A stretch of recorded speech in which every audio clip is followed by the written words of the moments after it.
Be ready. Start. As honorable members are aware, after discussing the matters with the governors and chief ministers of states at a meeting held on the 12th October 1971, certain steps were taken to raise additional resources for being utilized for the relief of Bangladesh refugees. One such step was the promulgation of the Tax on Postal Articles Bill 1971 (18 of 1971) to provide for levy of a tax at the rate of 5 paise on all postal articles including money orders, phonograms and telegrams, but not including postcards and registered newspapers. The levy, which has come into force from 15th November 1971, is expected to yield a revenue of about rupees 10 crores in a full year and of about rupees 3.75 crores in the current year for being utilized on the relief of the Bangladesh refugees. In order that the poorer section of the society is not burdened with this levy, postcards have been kept out its purview. Similarly, the tax will not be levied on registered newspapers transmitted by post.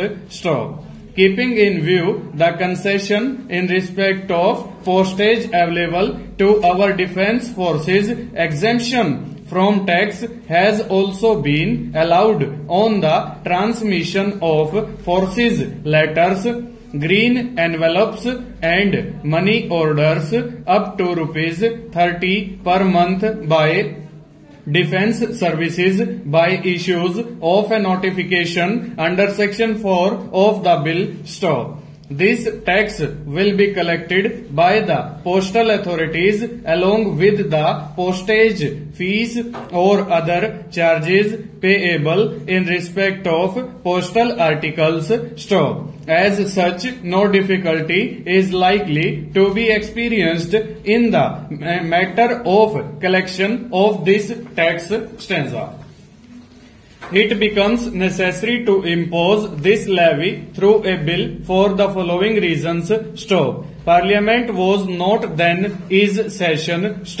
Action had to be taken immediately to raise maximum resources. Steps were to be taken to make the special stamps available to the general public before the 15th November 1971, the date on which the levy was due to commence. It was also necessary to make all other administrative arrangement for the collection of the tax before the said date.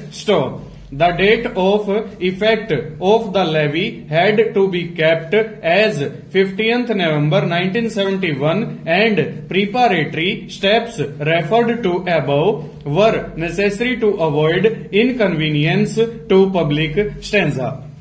We are talking of removing poverty from the country. It is a necessity. We have to do it. But the central government should see that the state governments follow a policy in keeping with the policy of the central government.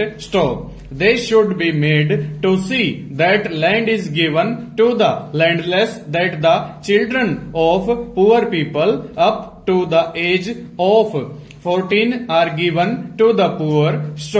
Unless state governments also cooperate with the central government, we cannot expect any progress at all from the state governments, because all the fields of activity come within the state list. Unless the state governments take it to their heart and with sincerity implement the policies of the central government. I would go to the extent of saying the center should not give any assistance to the state governments. Full stop. over.